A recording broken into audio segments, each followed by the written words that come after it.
السلام علیکم. آج تو بطیرہ بھی آئی ہوئی ہیں ماشاء اللہ, مبارکہ بھی ویلکم. آپ کو پہنچی ہیں؟ ہاں اچھا. اور آپ تو پہلے سے آئی ہوئی ہیں حسب سابق.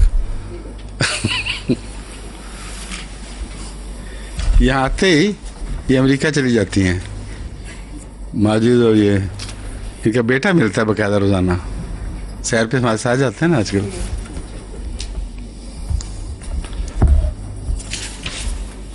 شروع کریں پھر.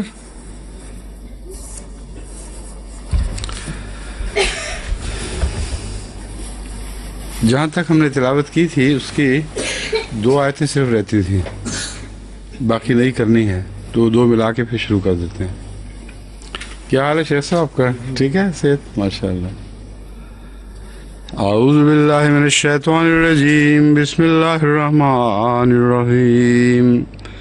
ولو ان اہل الکتاب آمنوا واتقوا لکفرنا عنہم سیئاتہم ولادخلناہم جنات النعیم ولو انہم اقاموا التوراۃ والانجیل وما انزل الیہم من ربہم لأكلوا من فوقهم ومن تحت أرجلهم منهم أمة مقتصدة وكثير منهم ساء ما يعملون.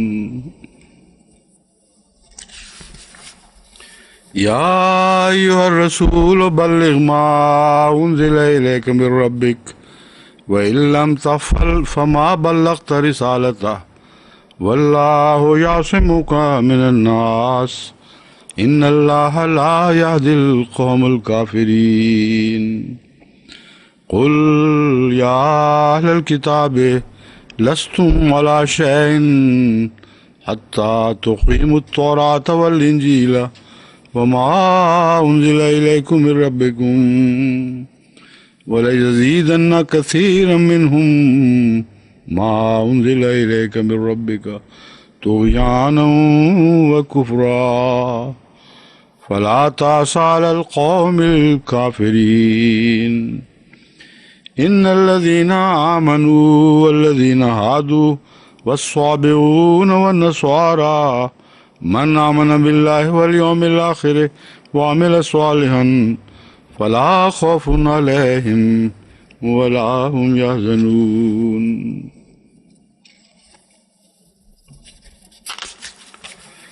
لقد أخذنا ميثاق بني إسرائيل وأرسلنا إليهم رسلا كلما جاءهم رسول بما لا تهوى أنفسهم فريقا كذبوا وفريقا يقتلون وحسبوا ألا تكون فتنة فعموا وصموا ثم تاب الله عليهم ثم عموا وصموا كثير منهم والله بصير بما يعملون.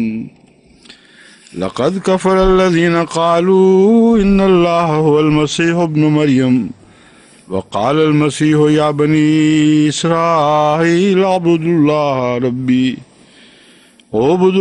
ربي وربكم إنه من يشرك بالله فقد حرم الله عليه الجنة ومأواه النار وما للظالمين من أنصار. لقد كفر الذين قالوا إن الله ثالث ثلاثة وما من إله إلا إله واحد وإن لم ينتهوا عما يقولون ليمسن الذين كفروا منهم عذاب أليم. أفلا يتوبون إلى الله ويستغفرونه والله غفور رحيم.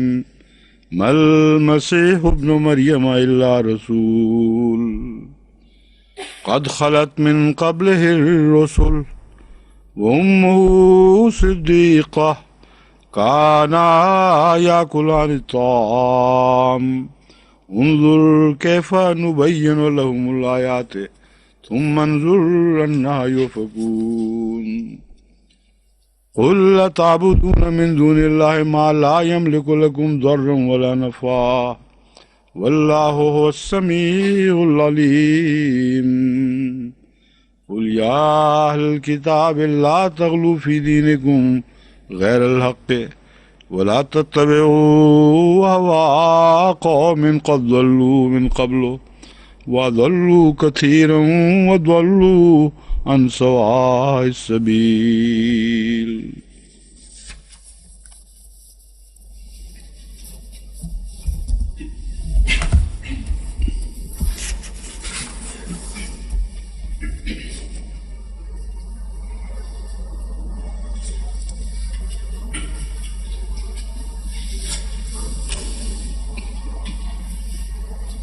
کہاں گیا جی؟ یہاں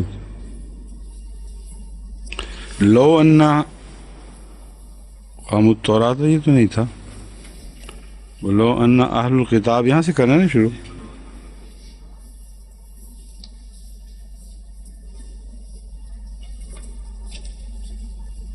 کون سے آیت ہے یہ؟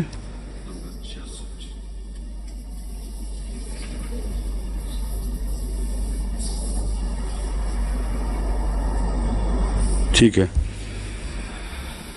وَلَوْ أَنَّ أَهْلَ الْكِتَابِ آمَنُوا وَاتَّقَوْا لَكَفَّرْنَا عَنْهُمْ سَيِّئَاتِهِمْ، اگر اہل کتاب ایمان لے آتے اور تقوی اختیار کرتے، لَكَفَّرْنَا عَنْهُمْ سَيِّئَاتِهِمْ، تو ہم ان کی برائیاں ان سے دور کر دیتے.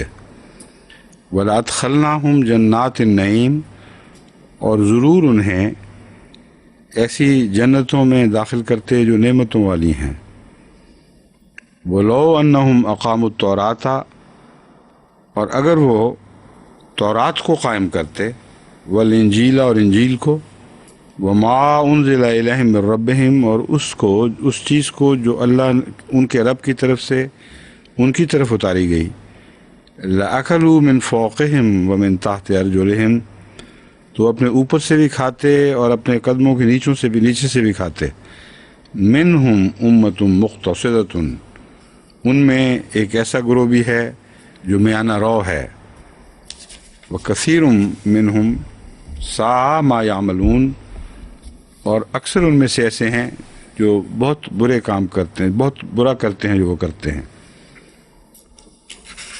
ان دو آیات میں جو قابل توجہ فرق ہے، پہلے اللہ یہ فرما رہا ہے کہ اگر یہ ایمان لے آئیں اور تقوی اختیار کریں تو اس کے نتیجے میں ان کی برائیاں بھی دور کی جائیں گی اور جنتیں بھی عطا ہوں گی.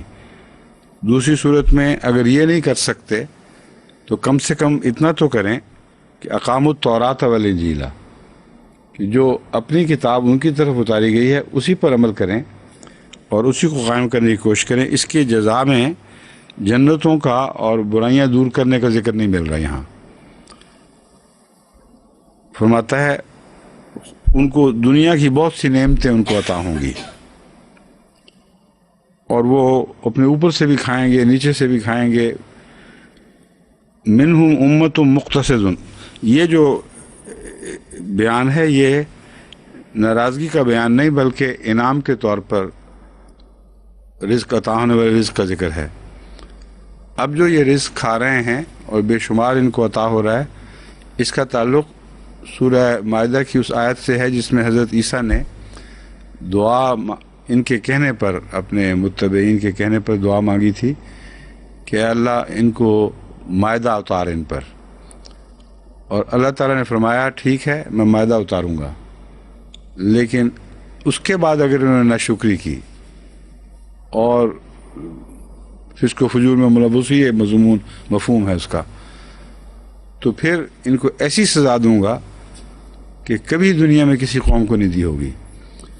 تو یہ بتانے والی بات تھی کہ اس آیت کے مضمون کو اس آیت سے مبہم نہ کریں، اس کے ساتھ ملائیں جلائیں نہیں. وہ مضمون یہ ہے کہ تمہارے کہنے پر ہمیں تمہیں دنیا کی نعمتیں تو دے دیں گے کثرت سے، لیکن تم ناشکری کرو گے تو پھر جتنا بڑا انعام رزق کی عطا کی صورت میں ہوگا اتنی ہی بڑی سزا ملے گی. یہاں وہ مضمون بالکل نہیں ہے. یہاں فرمایا اگر تم نیک بن کے رہو تو پھر بے سزا بھی تم بہت پاؤ گے. اور فراغت تمہیں رزق عطا کیا جائے گا. دونوں صورتیں ان کے لیے کھلی تھیں، مگر انہوں نے بدقسمتی سے وہ پہلے والا راستہ اختیار کر لیا ہے. مگر ساتھ ہی ہمیشہ اللہ تعالیٰ ان کی برائیاں بیان کرتے ہوئے خوبیوں پر بھی نظر رکھتا ہے اور ان کا بھی ذکر فرماتا ہے. کسی اور الہی کتاب میں یہ طرز نہیں ہے، کیونکہ باقی جو کتابیں تھیں وہ عالمی نہیں تھیں، اس لیے ہر قوم کا انصاف کے ساتھ اس کی برائیوں خوبیوں کے ساتھ تذکرہ ضروری نہیں تھا. پہلی کتاب ہے جو عالمی نوعیت کی آئی ہے، اس لیے برائیوں کا اظہار بھی لازم ہے، بتائے کیا کیا برائیاں ہیں، لیکن ساتھ ہی چونکہ انصاف کی کتاب ہے اس لیے ان کی خوبیوں کا بھی ذکر کرتی چلی جاتی ہے. فرمایا منہم مقتصدۃ، امت مقتصدہ، سوری، ان میں سے بعض ایسے بھی ہیں، ایسی جماعت بھی ہے جو متوازن مزاج ہیں، جو اعتدال اختیار کرتے ہیں، اچھے لوگ ہیں. اس لیے سارے کے سارے مغضوب یا خدا کی ناراضگی کی کتابیں نہیں ہیں. وَكَثِيرٌ مِّنْهُمْ كَثِيرٌ مِّنْهُمْ سَاءَ مَا يَعْمَلُونَ، لیکن اکثر ان میں ایسے ہیں جو بہت برے اعمال کرتے ہیں. یا ایھا الرسول بلغ ما انزل الیک من ربک، اے رسول پہنچا دے جو کچھ بھی تیرے رب کی طرف سے تجھ پر اتارا جا رہا ہے. وَإِن لَمْ تَفْعَلْ فَمَا بَلَّغْتَ رِسَالَتَهُ، اور اگر تو نے ایسا نہ کیا تو اللہ کے پیغام پہنچانے کا حق ادا نہیں کرے گا. یہ بہت بڑی وارننگ ہے ان لوگوں کو جو حضرت صلی اللہ علیہ وآلہ وسلم کی غلامی کا دم بھرنے کے باوجود دعوت اللہ ضروری نہیں سمجھتے. اور اس آیت سے قطعی استنباط ہوتا ہے کہ دعوت اللہ کرنا بنیادی فرائض میں سے ہے، کیونکہ یہ اگر صرف رسول اللہ صلی اللہ علیہ وآلہ وسلم کو حکم ہے، جنہوں نے پیغام پہنچانا ہی پہنچانا تھا اور ایسا پہنچایا کہ کبھی کسی نے نہیں پہنچایا. اس لیے یہ جو بظاہر سختی کا کلام ہے یہ محمد صلی اللہ علیہ وسلم کو خصوصاً مخاطب کر کے ہو ہی نہیں سکتا جب تک آپ کے ذکر کے ساتھ گرد و پیش تنبیہ نہ کی جائے، تنبیہ کی جانی مقصود نہ ہو. تو حضرت صلی اللہ علیہ وآلہ وسلم جو دعوت اللہ کا حق ادا کرنے میں اگلوں پیچھوں سب سے بہت سبقت لے گئے، آپ کو مخاطب کر کے فرمایا کہ اگر تو نے یہ باتیں آگے نہ پہنچائیں تو گویا تو نے رسالت کا حق ادا نہ کیا. مراد یہ ہے کہ تیری قوم، تیرے ماننے والے لازماً یہ پیغام آگے پہنچائیں، اور اسی کا نام تبلیغ ہے یا بلاغ. تو اگر یہ مراد نہ ہو تو مطلب ہے کہ صرف رسول اللہ صلی اللہ علیہ وسلم پر فرض ہے، باقیوں پر کوئی فرض نہیں تھا. رسول اللہ صلی اللہ علیہ وسلم اکیلے ہی پیغام پہنچاتے رہے اور باقی گھر بیٹھے رہے، کوئی ان کو فرق ہی نہیں پڑتا. یہ تو حضرت موسیٰ کی قوم والی بات ہو گئی کہ جا تو اور تیرا رب لڑتے پھرو اور ہم یہاں بیٹھ رہنے والے ہیں. اس لیے دعوت اللہ فرض ہے، ہر ایک اپنی توفیق کے مطابق کرے گا، ظاہر بات ہے. اور جو بیچارے اپاہج ہیں ان کے اوپر حرج نہیں کہ وہ اس طرح میدان عمل میں کود کر بھرپور حصہ نہ لے سکیں، کوئی حرج نہیں، لیکن دعائیں کر سکتے ہیں. جو بستر پر لیٹے ہوئے ہیں وہ بھی کر سکتے ہیں تبلیغ، دعاؤں کے ذریعے یا اپنے عیادت کے اپنے لیے اپنی طرف عیادت کے لیے آنے والوں سے بات کر کے. ہسپتالوں میں مریض ہیں وہ بھی دعوت اللہ کرتے رہتے ہیں. تو ہر حال میں ہو سکتی ہے، جس طرح نماز ہر حال میں ہو سکتی ہے، دعوت اللہ بھی ہر حال میں ہو سکتی ہے، اور کچھ نہیں تو دعاؤں کے ذریعے تو بہرحال جاری رہنی چاہیے. واللہ یعصمک من الناس، یہ وعدہ بھی اب رسول اللہ صلی اللہ علیہ وسلم کے لیے خاص ہے، مگر اس کا دعوت کے تعلق میں فیض عام ہوتا چلا جاتا ہے. اگر رسول اللہ صلی اللہ علیہ وسلم کو یہ ذمہ داری دی، یعنی رسول اللہ صلی اللہ علیہ وسلم کو یہ تسلی دی گئی ہے کہ دعوت کے تعلق میں تجھے غیر نقصان نہیں پہنچا سکیں گے، تو اس کا مطلب یہ ہے کہ وہ مسلمان جو دعوت کریں گے ان کو بھی اس کا فیض ملے گا، لیکن اس کے باوجود شہادتیں بھی ہوتی ہیں اور جسمانی زخم بھی حضرت صلی اللہ علیہ وآلہ وسلم کو پہنچتے رہے اور دعوت کے تعلق میں بہت تکلیفیں اٹھائیں. تو یاسموں کا من الناس کا پھر کیا مطلب بنا؟ ہیں؟ اللہ تعالیٰ دین کو محفوظ رکھے، اسلام کو محفوظ رکھے. مگر کا جو ہے اس سے مراد اسلام ہے؟ کیوں جی بتائیں، کوئی اور کلاس کے ہمارے اساتذہ بتائیں. ملت سے مراد سب حضور کے ماننے والے شامل ہیں. ٹھیک ہے، یاسم کا عمومی طور پر ان لوگوں کی حفاظت کی جائے ٹھیک ہے، جو کبھی بالکل ٹھیک ہے، یہ تو ٹھیک ہے، مگر حفاظت ہوگی کیسے جب ہم نے دیکھا کہ ماریں پڑیں، گھسیٹے گئے گلیوں میں اور بعض دفعہ دو نیم کر دیے گئے. اور قرآن کریم خود اس مضمون کو کھول رہا ہے کہ پہلے ہی ایسے تھے، پہلے بھی ایسے تھے جنہوں نے بڑے بڑے دکھ اٹھائے ان راہوں میں. تو عصمت کا پھر کیا معنی ہے یہاں؟ کن معنوں میں حفاظت؟ جی یاسموں کا آخری کامیابی تو بنتا نہیں، بات بنتی نہیں، دل کو تسلی نہیں ہوتی اس بات پہ. ایمان کی حفاظت ہیں؟ ایمان کی حفاظت. من الناس، یاسموں کا من الناس. ایک تو یہ اس کا معنی ہے کہ یہ جو آیت ہے یہ کم سے مخاطب نہیں ہو رہی.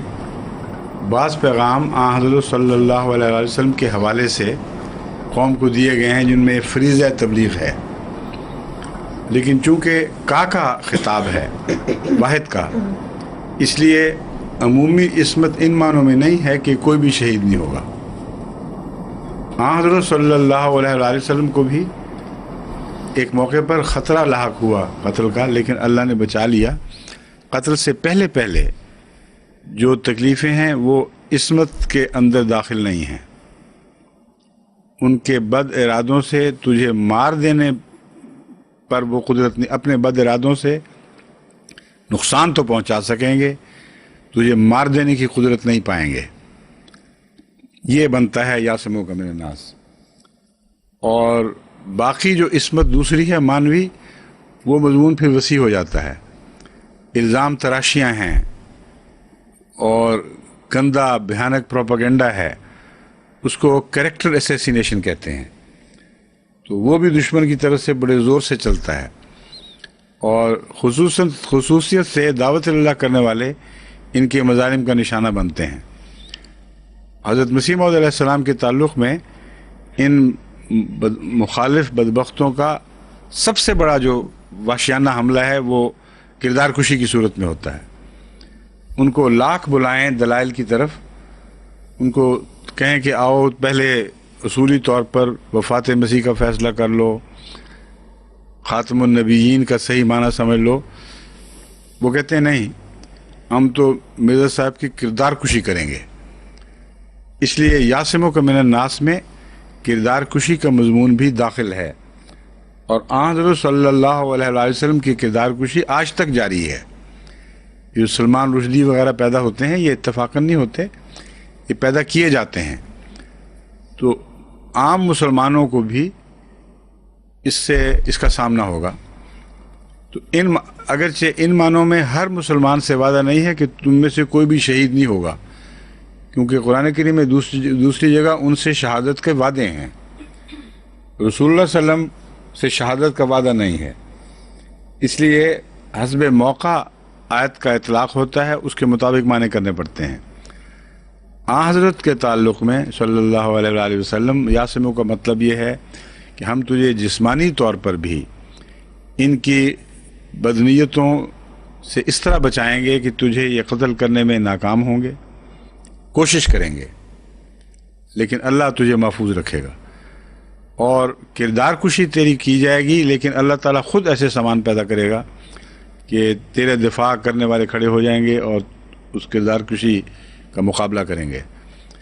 تو اس طرح اللہ تعالیٰ عصمت عطا فرماتا ہے، اور یہ سلسلہ جاری ساری ہے، اور دعوت اللہ کے نتیجے میں ہی ہوتا ہے سب کچھ۔ حضرت مسیح موعود علیہ السلام کی دشمنی اور کیا تھی؟ دعوت اللہ سے پہلے تو سارے ہندوستان میں ایک محبوب قائد کے طور پر ابھر رہے تھے مسلمانوں کے لیے، بہت نظریں آپ کی طرف لگ گئی تھیں کہ کنت مرجوبم فینا والی بات تھی۔ حضرت صالح کو کہا تھا ان کی قوم نے کہ تجھ سے تو ہم امیدیں لگائے بیٹھے تھے۔ حضرت مسیح موعود علیہ السلام سے بھی بالکل یہی کیفیت تھی۔ جب خدا کا پیغام پہنچانا شروع کیا تو اچانک ہمدردیاں، تعلقات، تعریفیں دشمنیوں، نفرتوں اور بدگوئیوں میں تبدیل ہو گئیں۔ مسیح موعود علیہ السلام سے بھی اللہ نے وعدہ کیا، بندہ و جاسر کو ہاں ہاں، جس طرح وہ قتل کے مقدمے ہوئے حیرت انگیز طور پر اللہ تعالیٰ نے بچایا۔ کوششیں ہوئی ہیں، یہ نہیں کہ کوششیں نہیں ہوئیں، مگر ہر کوشش سے پھل سے دشمن کو محروم کر دیا۔ بین ہی یہ شکل وما قتلوہ وما صلبوہ کی بنتی ہے کہ قتل کے پھل سے محروم کر دیا، قتل کی کوشش سے نہیں محروم ہوئے۔ رسول اللہ علیہ وسلم کے اوپر بھی قتل کی کوششیں تو نہیں، زہر بھی دیا گیا، مگر اس کے نتیجے سے دشمنوں کو محروم کر دیا۔ ان اللہ لا یہدی القوم الکافرین، اللہ تعالیٰ کافروں کی قوم کو ہدایت نہیں دیتا۔ اب یہ بھی ایک تضاد سا بظاہر دکھائی دیتا ہے، اس کا حل ہونا ضروری ہے۔ بلغ فرمایا ہے ضرور تبلیغ کرنی ہے، خواہ جان کو خطرہ درپیش ہو، خواہ ہر طرف سے دشمن تیرے پیچھے پڑ جائیں، تیرے جسم پہ بھی حملے کریں، تیری عزت پہ بھی حملے کریں، تب بھی تبلیغ ضرور کرنی ہے۔ یہ پیغام ہے، اور نتیجہ کیا نکلتا ہے؟ ان اللہ لا یہدی القوم الکافرین، اور اللہ تعالیٰ کافروں کی قوم کو ہدایت نہیں دیتا۔ تو اگر ہدایت نہیں دیتا تو پھر یہ تبلیغ کی کیا مشکل ڈال دی؟ سمجھیں؟ بات یہ ہے در حقیقت کہ پہلی بات تو یہ ہے کہ یہ اللہ کا ایک طریق ہے جس سے یہ بتایا جاتا ہے کہ یہ ان گروہوں میں سے نہیں ہے۔ من اظلم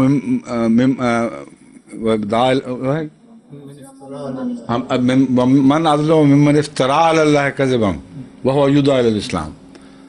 اب بظاہر جس کو بلایا جا رہا ہے اس کے متعلق بڑا سخت لفظ استعمال ہو رہا ہے کہ اس سے زیادہ کون ظالم ہے جو خدا پر افترا کرے اور پھر اس کو بلایا جا رہا ہو۔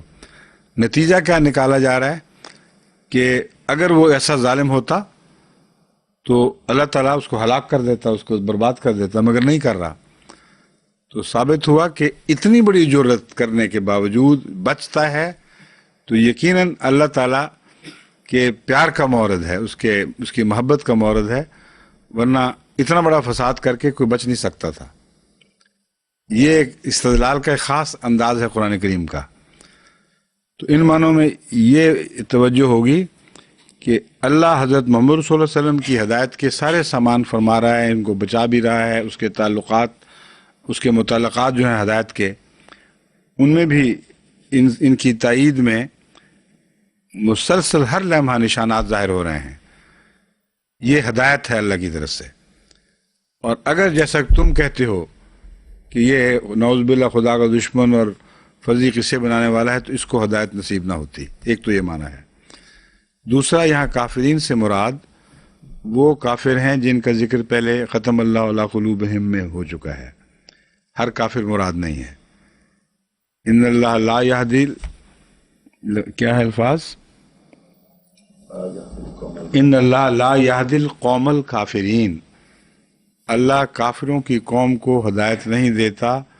یہ تضاد نہیں ہے بلکہ مخصوص کافر مراد ہیں۔ بعض دفعہ الکافرین سے مراد مخصوص کافر ہوتے ہیں، وہ کفار جن کا قرآن کے آغاز ہی میں ذکر ہو چکا ہے۔ کیا ان کی تعریف ہے؟ سواء علیہم انذرتہم ام لم تنذرہم لا یؤمنون۔ ایسے لوگ جن کے لیے برابر ہے، خواہ ڈرائے خواہ نہ ڈرائے، وہ تلے بیٹھے ہیں اس بات پر ہم ایمان نہیں لائیں گے. ختم اللہ علی قلوبہم، ایسے لوگ ہیں جن کے دلوں پر اللہ نے مہر کی ہے اور ان کے کانوں پر اور ان کی آنکھوں پہ پردے ہیں. تو یہاں الکافرین سے یا تو جو عمومی مضمون میں نے بیان کیا تھا وہ لیا جائے گا کہ محمد صلی اللہ علیہ وسلم کی حق میں خدا کی اتنی تائیدیں ہیں کہ آپ کو خدا سے دور لوگوں میں شمار کرنا ناممکن ہے کسی کے لیے. دوسری چیز یہ کہ وہ کافر جو نیتوں میں فساد رکھتے ہیں اور اس بات کا تہیہ کیے ہوئے ہیں کہ ہم نے ہدایت نہیں پانی، باوجود تیری تبلیغ کے وہ ہدایت نہیں پائیں گے. اب اس میں ایک اور سبق ہے بڑا اہم، اس لیے کھولنا پڑا ہے اس بات کو. حضرت صلی اللہ علیہ وسلم سے بہتر تبلیغ کوئی نہیں کر سکتا تھا، کسی نبی نے بھی کبھی ایسی تبلیغ نہیں کی، لیکن کتنے تھے جو پھر بھی محروم رہ گئے. اس لیے یہ بعض دفعہ دعوت اللہ کرنے والا کہتا ہے کہ جی ہم تبلیغ کر رہے ہیں لیکن کامیابی نہیں ہوئی. وہ جان لیں کہ تبلیغ میں ہر مخاطب میں کی صورت میں کامیابی نہیں ہو سکتی. بعض مخاطب ان کے ایسے ہوتے ہیں جن کے دل پتھر ہوئے ہوتے ہیں اور وہ کبھی بھی بات نہیں مانتے، اور اللہ ایسے لوگوں کو ہدایت دیتا ہی نہیں، تو پھر تم کیوں خام خواہ ان سے سر ٹکراتے ہو؟ تو مراد یہ ہے کہ ایسے لوگ جن کے متعلق یہ نظر آنے لگے کہ ضدی اور متعصب ہیں، یاد رکھو کہ تم کیا چیز ہو. محمد رسول اللہ علیہ وسلم کی تبلیغ کے باوجود بھی بڑے بڑے کفار مکہ کفر کی حالت میں ہی مر گئے، تو ان کو چھوڑ دیا کرو. بہت ایسے ہیں ضدی جن کے انداز سے پتہ چلتا ہے کہ اندر سے سوکھا ہوا درخت ہے، اس میں جان ہے ہی کوئی نہیں. اس لیے بعض احمدی جو ان کے ساتھ سر ٹکراتے ہیں اور عمر ضائع کر دیتے ہیں، بڑا ظلم کرتے ہیں. بلغ کا حکم پورا کرنے کے لیے اور جو زمینیں زرخیز موجود ہیں، گرد و پیش اچھے سے اچھے لوگ موجود ہیں، اچھے لوگ تلاش کرو، وہاں بیج ڈالو جہاں زمین اگانے کی اہلیت رکھتی ہو. تو یہ تبلیغ کے تعلق میں چند باتیں تھیں جو میں سامنے رکھنا چاہتا تھا. اب آگے اللہ تعالیٰ فرماتا ہے قُلْ یا اہل الکتاب لستم علی شیء حتی تقیموا التوراۃ والانجیل، کہ اہل کتاب جب تک تم تورات اور انجیل کو قائم نہیں کر لو گے تم کسی چیز پر بھی نہیں ہو. یہ اس کا میں ترجمہ تو بتا چکا ہوں، لیکن یہ بھی ایک انداز تبلیغ ہے جو سکھایا گیا ہے. اللہ نے ابلاغ کا طریق خود رسول اللہ علیہ وسلم کو سکھایا ہے کہ اختلافی امور کی بجائے قدر مشترک سے داخل ہوا کرو، اور جاتے یہ نہ کہو کہ بائبل جھوٹی اور قرآن سچا، بائبل میں خرابیاں اور قرآن میں نہیں، بلکہ جو بائبل کی باتیں ان کو تسلیم ہیں ان کی نصیحت کرو کہ دیکھو بائبل میں اتنی پیاری پیاری تعلیمات ہیں، تم عمل کیوں نہیں کرتے؟ بائبل کو قائم کرو، پھر آگے خیر ہی خیر ہے. اور جو لوگ ایک دفعہ دیانتداری سے اپنی الہی کتاب پر عمل کرنا شروع کر دیں، ان کو توفیق ملتی ہے کہ پھر وہ دوسری کتاب کو بھی مان جائیں. تو ہر جگہ قرآن کا انداز یہ ہے کہ پہلے ان کو اپنے مذہب کی طرف بلایا جاتا ہے جس کے لیے ان کو بس کوئی عذر نہیں ہے. وہ یہ نہیں کہہ سکتے ہم مانتے نہیں، ہم کیوں آئیں. جو اپنے مذہب پر آ جاتے ہیں تو وہاں قدر مشترک اتنی موجود ہوتی ہے کہ پھر کلام اللہ تعالیٰ کی طرف سے بھیجے ہوئے اگلے مذہب کو قبول کرنے کی بھی اہلیت حاصل کر لیتے ہیں. تو یہ بھی ایک بہت اچھا انداز ہے کہ جس قوم کو تبلیغ کی جائے پہلے ان کے اچھے پوائنٹس نکال کر ان کی طرف ان کو بلاؤ. کہو کہ بہت اچھی اچھی باتیں ہیں آپ کے سکھ مذہب میں بھی توحید ہے مثلا، اب ان کو بتائیں کہ اتنا اعلیٰ توحید پر زور ہے، اتنی اعلیٰ توحید کی تعلیم اور اس شدت سے زور ہے، اور اس طرح مشرک سوسائٹی کو بدلا گیا ہے کہ طبیعت تشش کر اٹھتی ہے. لیکن اس کو قائم کرو. گرنتھ کے سامنے سر کیوں جھکاتے ٹیکتے ہو؟ وہ تو ایک مردہ کتاب ہے. اس کو گرو کر کے اس کے آگے ماتھے ٹیکتے ہیں، حالانکہ واہ گرو جو اوپر ہے. تو یہ جو طریق ہے اس میں اختلاف سے پہلے قدر مشترک میں داخل ہو، وہاں سے ہاتھ میں ہاتھ لے کر ان کو چلاؤ، اور پھر بتاؤ کہ تم پہلے اپنی تعلیم پر قائم ہو، ہر قسم کے شرک کو ختم کرو، پھر اگلی بات ہوگی، اور جو موحد ہو جائے اس کے لیے ہدایت کا راستہ آسان ہو جاتا ہے۔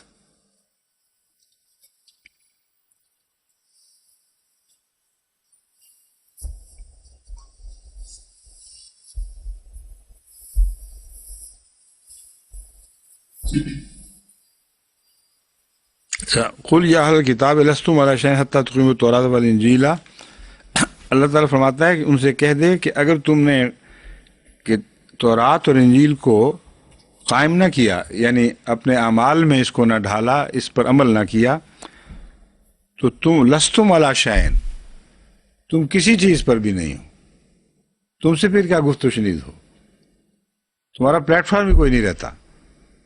اس لیے لازم ہے کہ پہلے اس کو قائم کرو، یہ نہیں فرمایا اس پر ایمان لاؤ، کیونکہ ایمان سارے کہتے ہیں ہم لاتے ہیں، ایمان لا کر قائم ہو کرنا یہ ایمان کی حقیقت کا مظہر ہوا کرتا ہے، ایمان کی حقیقت کی پہچان ہے۔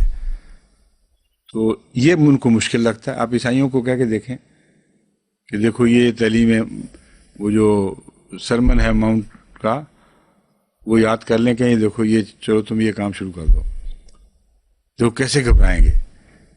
ان کو ہم تو اسلام کی طرف تو نہیں بلا رہے، ہم تمہیں اس کی طرف بلا رہے ہیں، اور اگر تم اس پہ قائم ہی نہیں تو پھر تمہارے سے اختلاف کیا ہو، ہمارا گفتگو کس بات پر چلے؟ جو الہی تعلیم کی قدر مشترک ہے تم اس سے ہٹ گئے ہو۔ تو تبلیغ کے طریقے سکھائے گئے ہیں اس میں، بلے کے حکم کے تابع یہ ساری آیات ہیں۔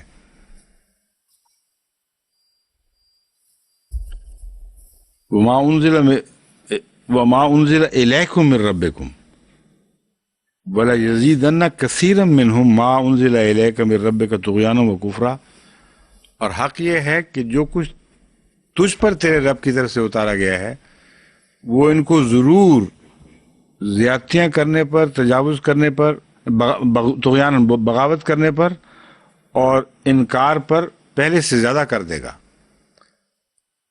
تو یہ وہی وارننگ ہے دراصل، کہ اگر جس طرح پنجابی کہتے ہیں پیندے سٹے، آؤ دیکھا نہ تاؤ، جاتے ہی تبلیغ شروع کر دی کو اسلام کی طرف بلانا، یہ کام نہیں چلے گا، کیونکہ قرآن کا نام سنتے ہیں ان کی آنکھیں بدل جاتی ہیں، بے ایمان بھی ہوں تو غصہ آ جاتا ہے اور دل کے بغض باہر نکلنے لگ جاتے ہیں، اور اگر ان کو اپنے مذہب کی طرف بلاؤ گے تو بے اختیار ہیں اس معاملے میں، لیکن ان کا اپنا وجود ان کے سامنے ننگا ہو جائے گا، ان کو پتہ چل جائے گا کہ ایمان ان کو دراصل کسی چیز پر بھی نہیں ہے۔ اس لیے قرآن پر حملے کریں یا کسی اور کتاب پر، جنہوں نے اپنی کتاب چھوڑ دی ہو، ان سے اور کیا توقع کی جا سکتی ہے؟ فلا تاسا علی القوم الکافرین، اس کے بعد فرمایا ہے کافروں کی قوم پر غم نہ کر۔ اب یہ بہت ہی پیارا کلام ہے، جو پیارا تو سارا کلام ہے مگر تبلیغ کے ضمن میں بعض ہدایات دینے میں ایک بہت ہی لطیف کلام ہے۔ یہ اس میں جو آیتوں کا جوڑ ہے ایک دوسرے کے ساتھ، یہ توجہ دلاتا ہے کہ کوئی حکمت کی بات چھپی ہوئی ہے، اس پر غور کرو۔ یہ فرمایا ہے پہلے یزیدن کثیر منہم ما انزل الیک من ربک طغیانا و کفرا، وہ تو بغاوت میں زور پکڑیں گے اور انکار میں جوش ماریں گے۔ اگر کوئی شخص باغیانہ رویہ اختیار کرے اور انکار میں جوش مارے تو اس کے جواب میں کیا آنا چاہیے کہ غصہ نہ کر، ان پر غضبناک نہ ہو، ان کی بددعائیں نہ دے۔ اس کے بالکل برعکس یہ فرمایا ہے کہ ان کے غم میں اپنے آپ کو ہلاک نہ کر۔ یہ محمد صلی اللہ علیہ وسلم کا کردار ہے، اس کی کوئی نظیر دنیا میں دکھائی نہیں دیتی کہ کوئی نبی جس کے کلام کے نتیجے میں، جس پر جو نازل کیا گیا کلام، دشمن ایسا بغض دکھائے کہ جان کے درپے ہو جائے، عزت پر حملے کرے اور طغیان اور کفر میں بڑھنے لگ جائے۔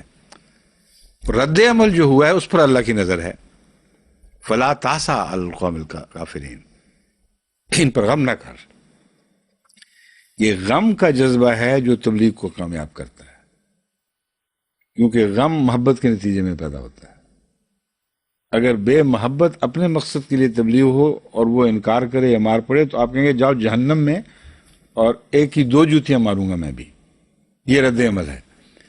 لیکن اگر پیارا اور محبوب آگے سے اس قسم کی حرکتیں کرتا ہے، تکلیف دیتا ہے، تو آدمی اور بھی گر جاتا ہے بعض دفعہ.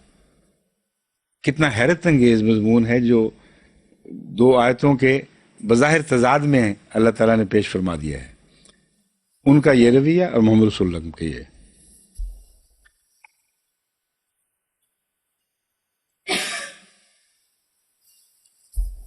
آگے فرماتا ہے اللہ تعالیٰ ان الذین آمنوا والذین ہادوا والصابئون والنصارى، وہ لوگ جو ایمان لائے اور جنہوں نے جو یہودی ہوئے، ہادو والصابئون، اور صابی لوگ.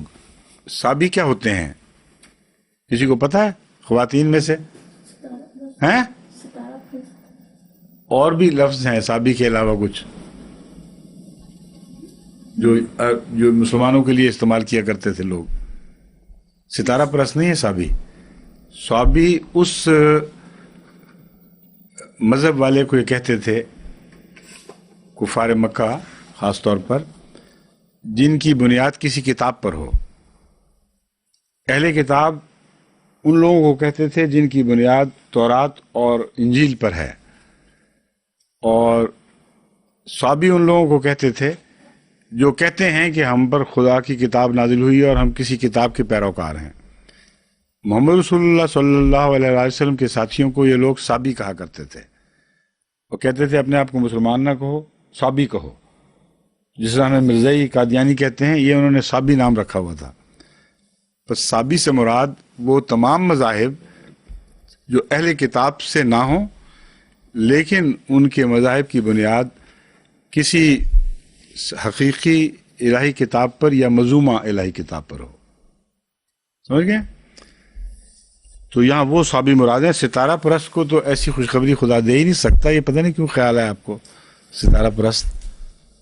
اس کے لیے ایک اور لفظ ہے ستارہ پرست کے لیے. وہ کیا تھا؟ دوسری آیت میں ذکر ہے. وہ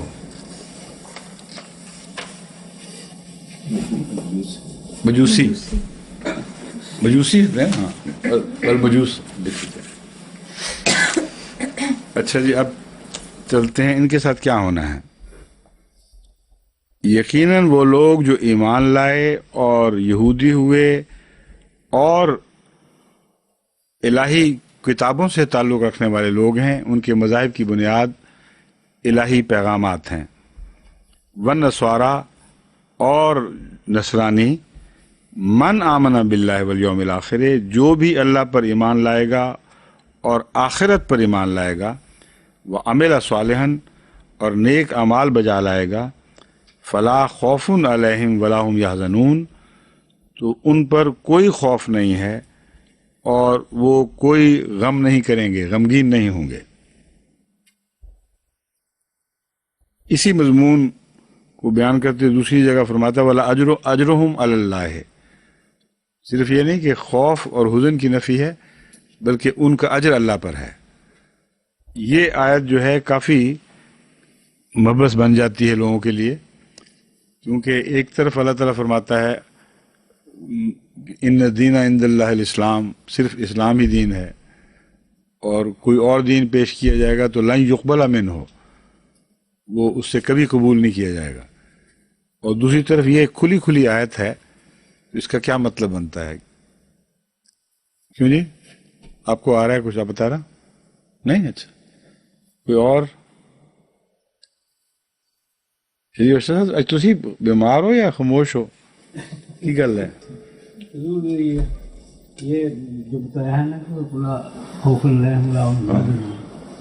جو یہ ایمان کا دعویٰ تو سب کرتے ہیں، لیکن جو یہ محسوس کریں گے کہ ان کو کسی گزشتہ کا خوف نہیں اور آئندہ کا خوف نہیں، تو وہ جزاک اللہ بڑے اچھے سے جواب دے رہے. پہلے میں نہیں چاہتا کہ تسی یہ جواب دے چلو. سمجھ گئے ہو؟ اللہ تعالیٰ جو نیک اعمال کرے گا. نہیں کون لوگ ہیں؟ یہودی، عیسائی، لیکن اپنے مذہب میں پورے ہوں. ہاں تو اس کا مطلب ان کو اسلام کی ضرورت نہ رہی، پھر یہ نتیجہ نکلتا ہے نہیں اللہ تعالیٰ ان کو ہیں؟ بخش لے گا. کیا یہ کہ اللہ تعالیٰ انہیں ضرور بخش لے گا جو اچھے ہوں گے ان میں سے. یہی تو بات ہے، اچھے ہوں تو ان کو ضرورت نہیں ہے اسلام کی. ان کے پاس تبلیغ پہنچی نہیں اگر. حضور تو اسلام سے پہلے آئے، کیا جنہوں نے اسلام کو بھی دیکھا ہی نہیں، یعنی کہ یہودی تو اسلام سے پہلے ہی آئے. والذین آمنوا سے کون مراد ہے؟ مسلمان. تو مسلمانوں کے دور کی بات ہو رہی ہے.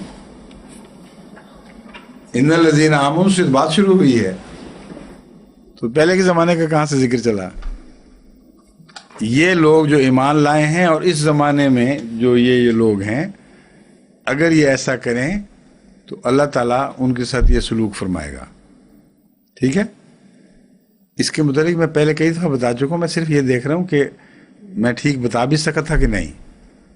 کچھ پلے بھی پڑا کسی کی نہیں اسلام کی جو بنیادی ہیں بتایا. وہی پھر وہی تو کہہ رہا ہوں کہ کیوں نہیں جواب آ رہا اس کے باوجود. اسلام کی جو بنیادی بات ہے وہ توحید، اللہ پر ایمان ٹھیک کرے، ٹھیک باقی سب اس کے اندر شامل ہے. آپ نے اپنی کتاب میں بھی جو ہاں کری ہے اس میں اس پر ذکر فرمایا ہے. ٹھیک ہے.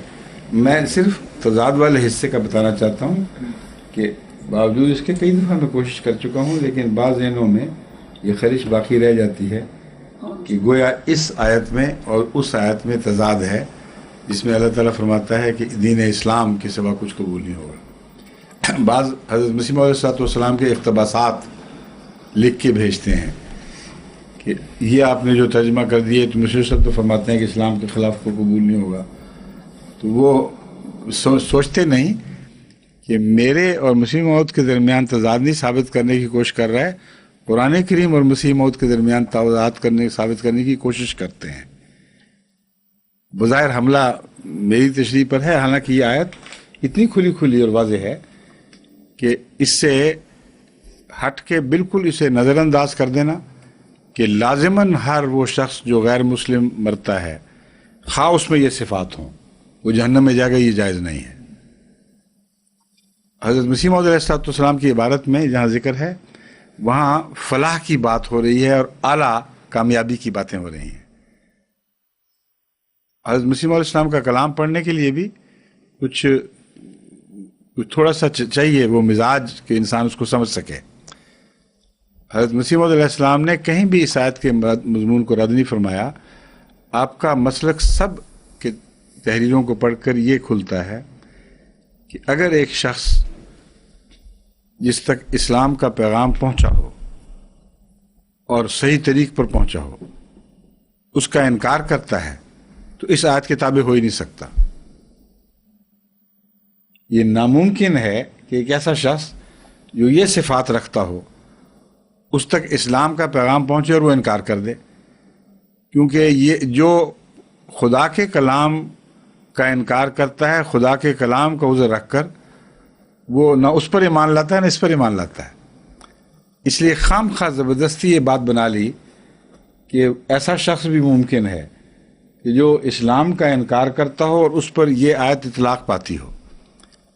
اس لیے وہی لوگ پیش نظر ہوں گے جن تک یا اسلام کا پیغام پہنچا ہی نہیں، اور کروڑ ہا کروڑ ایسے افراد موجود ہیں، بلکہ ارب سے اوپر بھی ہوں گے جن تک واقعتاً اسلام کا کوئی پیغام نہیں پہنچا. امریکہ جیسے ملک میں بھی سفر کے دوران کئی دفعہ لوگوں سے بات ہوتی ہے تو آدمی حیران ہو جاتا ہے کہ بعض علاقوں میں بالکل کچھ پتہ نہیں اسلام کیا چیز ہے. سنی سنائی بس لوگوں کی جو بات ہے، اس سنی سنائی بات کو قبول کرنے کے لیے کوئی انسان آمادہ ہو ہی نہیں سکتا. ایسے لوگ جو ہیں جن تک اسلام کا پیغام نہیں پہنچا یا پہنچا ہے تو بگڑی ہوئی صورت میں پہنچا ہے. اگر ایک مولوی پیغام پہنچا رہا ہے اور کہتا ہے کہ اسلام ہمیں کہتا ہے کہ اگر کوئی بات نہ مانے تو قتل کر دو، اور اس کی طبیعت اس سے متنفر ہو جاتی ہے، بھڑک اٹھتی ہے، تو اس کا کیا قصور اس میں؟ تو اس نے اسلام کا انکار نہیں کیا، مولوی کا انکار کیا ہے، اس لیے وہ گناہ گار نہیں بنے گا. تو یہ سمجھ لیں کہ اس آیت کا اطلاق صرف ان لوگوں پر ہوگا جن پر اللہ کے نزدیک اسلام کی حجت تمام نہیں ہوئی. جو پاک صاف دل لوگ موجود ہیں جنہوں نے ایک کو قبول کر لیا اخلاص سے اور آخرت پر ایمان لاتے ہیں، جواب دہی کے لیے تیار بیٹھے ہیں، اپنے اعمال کی نگرانی کرتے ہیں. ہو ہی نہیں سکتا کہ خدا کا دوسرا پیغمبر آئے تو اسے وہ کاٹ کے الگ کر دیں، اور جب وہ کاٹیں گے اپنے پیغمبر پر ایمان بھی ختم ہو جائے گا. اس لیے کوئی تضاد نہیں ہے. اس مضمون کے ہوتے ہوئے بعید نہیں ہے کہ دنیا میں ایسے شرفا ہوں، اور کئی دفعہ دکھائی بھی دیتے ہیں. جب ان کو پیغام ملتا ہے تو پھر وہ قریب آنے لگتے ہیں، اور ان کا رد عمل ہی بتاتا ہے کہ بے دل میں بہت گہرے شریف و نفس تھے. تو تبلیغ میں ان لوگوں کو تلاش کریں، ان میں موجود ہیں یہ. بس بلغ کتابیں، یہ ساری باتیں بظاہر الگ الگ رستوں پہ چل رہی ہیں، لیکن ہیں اسی مضمون کے تابع. ہمیں ہدایت مل رہی ہے کہ یہ طریق اختیار کرو. ان میں سے جو ایسے لوگ ہوں جو دیانتداری سے اپنے کلام پر عمل کرنے والے ہوں اور آخرت پر ایمان رکھتے ہوں اور اپنے اعمال میں خدا سے ڈرنے والے ہوں، ان کو تبلیغ کرو، وہ تمہارا پھل ہیں. انہوں نے اسلام میں آنا ہی آنا ہے، کیونکہ اللہ فرماتا ہے لا خوف علیہم. اگر وہ اسلام کے منکر ہونے والے ہیں تو لا خوف کا مضمون کیسے ان پر اطلاق پا سکتا ہے؟ خوف سے امن میں قرار دیے جانے کا مطلب یہ ہے کہ وہ امن میں پوٹینشلی داخل ہو چکے ہیں. اس لیے جب تم ان کو دعوت دو گے تو وہ استجابت کا جواب دیں گے، لبیک کہیں گے تمہاری دعوت پر.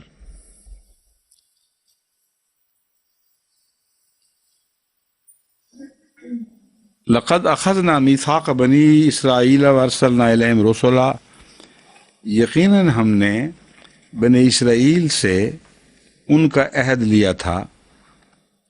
ہر میثاق جو ہے وہ ایک ہی نہیں ہے، مختلف مواقع پر مختلف حوالوں سے مختلف میثاق کا ذکر ملتا ہے. ایک ہے میثاق النبیین، وہ نبیوں سے لیا جانے والا میثاق ہے جو رسول اکرم صلی اللہ علیہ وآلہ وسلم سے بھی لیا گیا. یہ یہود یا اہل کتاب کا میثاق ہے، یہ الگ ہے. ہم نے جب اہل کتاب سے میثاق لیا، بنی اسرائیل سے میثاق لیا، وَأَرْسَلْنَا إِلَيْهِمْ رُسُلًا، اور ان کی طرف بہت رسول بھیجے. كُلَّمَا جَاءَهُمْ رَسُولٌ بِمَا لَا تَهْوَىٰ أَنفُسُهُمْ، جب کبھی بھی ان کی طرف کوئی رسول آیا وہ چیز لے کر جو ان کے دل پسند نہیں کرتے تھے، فریقاً کذبوا وفریقاً یقتلون، کچھ تو اس کو جھٹلاتے رہے ان رسولوں کو، اور کچھ ان کے دشمن بن گئے، ان کے پیغام کو ملیا میٹ کرنے اور فنا کرنے کے درپے ہو گئے. یہاں قتل سے مراد قطعی طور پر یہ نہیں ہے کہ ان کو رسولوں کو قتل کر دیا، کیونکہ خود بائبل کے حوالے سے آپ دیکھ لیں، قرآن کے حوالے سے دیکھ لیں، قتل ہوئے رسولوں کا یقیناً کہیں بھی ذکر نہیں ملتا. حضرت مسیح علیہ السلام نے بھی جو فیصلہ کن بات فرمائی ہے وہ یہ ہے کہ اگر دیکھا جائے تو کسی ایک رسول کا بھی قتل ہونا ثابت نہیں ہے، احتمال ہے. تو جب یہ حال ہے تو قرآن یہ کیسے کہہ سکتا ہے بار بار کہ وہ نبیوں کو قتل کرتے تھے؟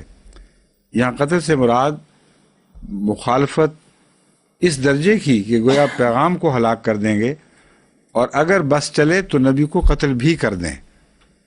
تو یہاں یقتلون سے مراد یہ کوشش ہے صرف.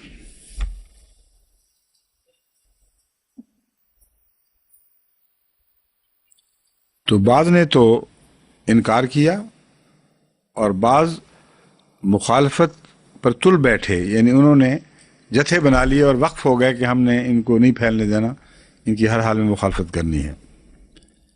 وَحَسِبُوا أَلَّا تَكُونَ فِتْنَةٌ فَعَمُوا وَصَمُّوا ثُمَّ تَابَ اللَّهُ عَلَيْهِمْ ثُمَّ عَمُوا وَصَمُّوا كَثِيرٌ مِّنْهُمْ وَاللَّهُ بَصِيرٌ بِمَا يَعْمَلُونَ. اور وہ یہ گمان کرتے تھے اللہ تکون فتنتن، کہ ان کے لیے آزمائش کا سامان نہیں ہوگا. فتنہ کا لفظ جو ہے یہ مختلف مواقع پر مختلف معنوں میں اطلاق پاتا ہے. فتنہ کا لفظی ترجمہ تو ہے آگ میں بھونا جانا. بس فساد جہاں ہر طرف بے چینی ہو اور آگ بھڑک اٹھے، اس کو فتنہ کہا جاتا ہے۔ آزمائش جس میں پورا نہ اترے، اس کو بھی فتنہ کہا جاتا ہے۔ فتنہ کا لفظ قرآن کریم نے خالصتاً آزمائش کے لیے بھی استعمال کیا ہے، فساد کے علاوہ اور آگ پر بھوننے کے علاوہ۔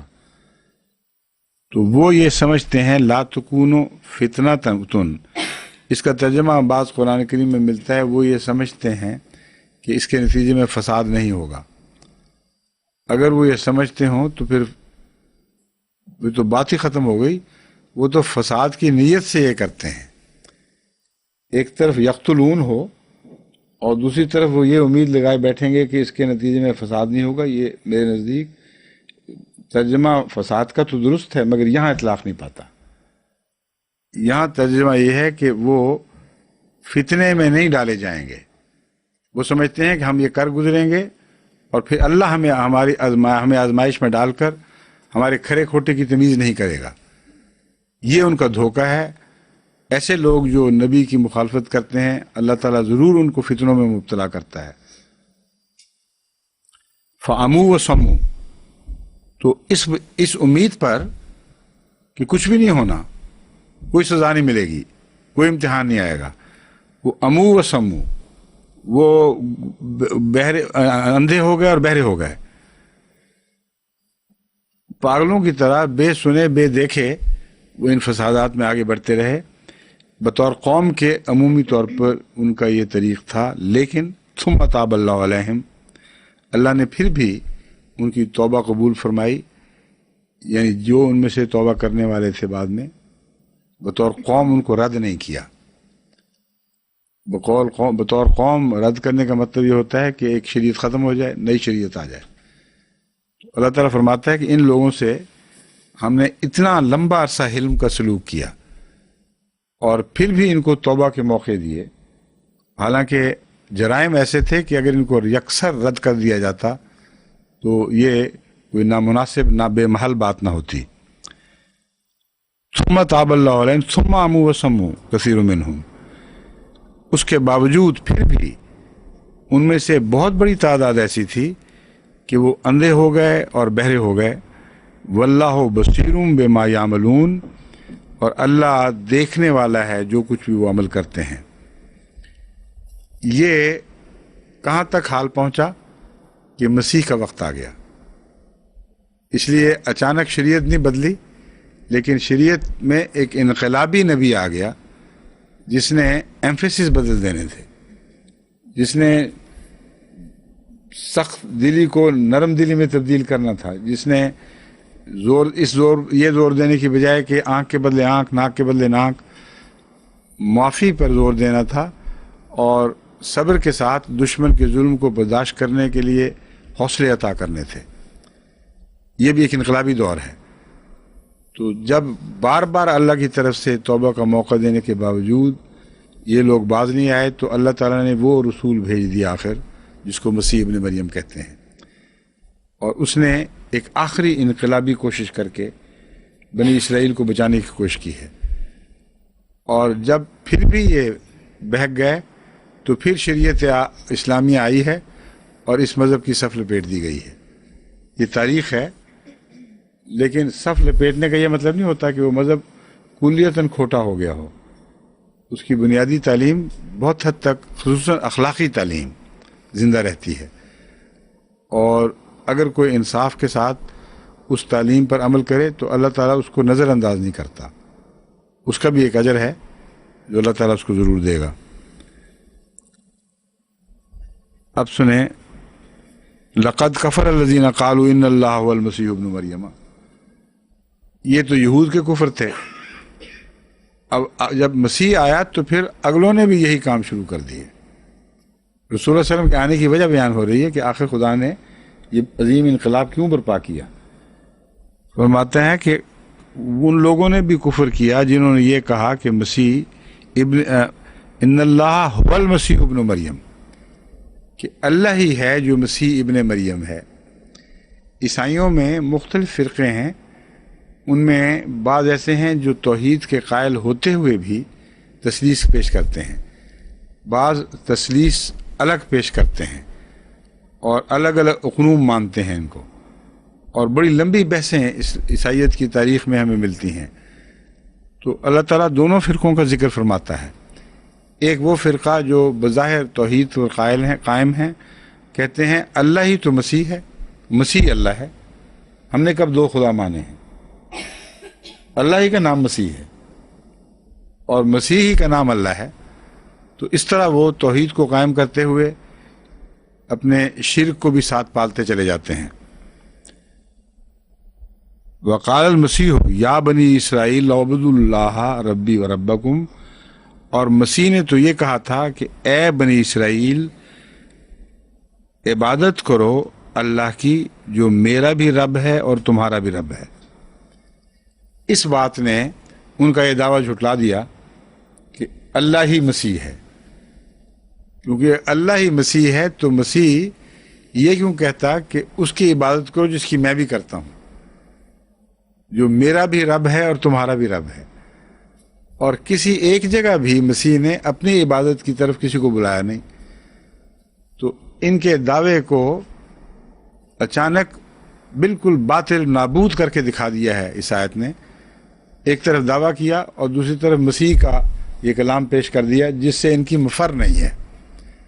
یہ حوالے بائبل میں اس قطعیت کے ساتھ موجود ہیں کہ کوئی بھی مسیحی ان سے بھاگ نہیں سکتا، لازماً سر تسلیم خم کرنا پڑے گا۔ بہانے بناتے ہیں، عذر بنا کر تعویلیں کرتے ہیں، مگر قرآن نے ان کو پکڑ لیا ہے کہ تمہاری بات میں تضاد ہے، ایک تو بہرحال نہیں ہو سکتا، اگر ایک ہوتا تو مسیح یہ نہ کہتا۔ انہ من یشرک باللہ فقد حرم اللہ علیہ الجنۃ ومأواہ النار، بس وہ لوگ جو اللہ کا شرک کرتے ہیں ان پر اللہ تعالیٰ نے جنت حرام کر دی ہے اور ان کا ٹھکانہ جہنم ہے۔ اب وہ پہلی آیت کا یہ حل بھی پیش فرما دیا، یعنی یہ مراد نہیں ہے کہ عیسائی خواہ شرک بھی کرتے پھریں اور اپنی کتاب پر اس سے یہ سمجھیں کہ مسیح کی عبادت کرنا ہماری کتاب سے ثابت ہے، مسیح کو تین خداؤں میں سے ایک خدا یا ایک ہی خدا کا ایک دوسرا نام تسلیم کرنا جائز ہے۔ اگر یہ بات مراد ہوتی تو یہ آیت اس کے بعد نہ آتی۔ یہ آیت اس مضمون کو بیان کر کے فرماتی ہے کہ یہ شرک ہے، مسیح کو اس طرح الوہیت کا حصہ بنانا شرک ہے، اور مشرک پر جنت حرام کر دی گئی ہے۔ بس وہ سارے اہل کتاب جو آپ کو دکھائی دیتے تھے، بڑے بڑے شریف لوگ ہیں، ایمان بھی لا رہے ہیں، عیسائیت پہ بھی عمل کر رہے ہیں، اور تضاد نظر آ رہا تھا اسلام کے خلاف، اس آیت نے تضاد کہاں رہنے دیا؟ اب ان سے پوچھیں وہ موحد ہیں کہ نہیں۔ اگر موحد بھی ہوں پھر ان کا امکان ہے کہ وہ اسلام اگر ان تک نہ بھی پہنچا ہو تو وہ خود اللہ تعالیٰ سے اپنے نیکیوں کی جزا پالیں، اس کے بغیر ممکن نہیں ہے۔ آج تو بڑی جلدی تم نے انگلی اٹھا دی ہے، 2 انگلیاں اٹھائی ہیں؟ اچھا 2 انگلی کا تو اور مطلب ہوتا ہے۔ ہاں جی، انہ من یشرک باللہ فقد حرم اللہ علیہ الجنۃ ومأواہ النار وما للظالمین من انصار، اور ظالموں کا تو کوئی مددگار نہیں ہوتا۔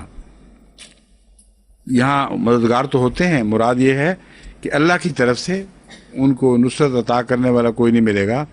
دوسرا معنی یہ ہے کہ بظاہر انصار ہوں گے بھی تو ناکام رہیں گے، وہ نصرت نہیں کر سکیں گے۔ تو وما للظالمین من انصار کا یہ ہرگز مطلب نہیں کہ نصرت کی کوشش نہیں کی جائے گی ان کے لیے، ان کے ساتھی ان کی ہمدرد نصرت کریں گے مگر بیکار جائے گی۔ لقد کفر الذین قالوا ان اللہ ثالث ثلاثہ وما من الہ الا الہ واحد وان لم ينتهوا اما یقولون لیمسن الذین کفروا منہم عذاب علیم۔ اس آیت پر ہم آج اس درس کو ختم کرتے ہیں۔ دوسرے وہ عیسائی ہیں جو تثلیث کے کھلم کھلا اس طرح قائل ہیں کہ وہ کہتے ہیں کہ 3 میں سے ایک اللہ ہے۔ اس دعوے کو سن کر اس آیت کو پڑھ کر بعض مستشرقین لائل جہالت میں یا جان بوجھ کر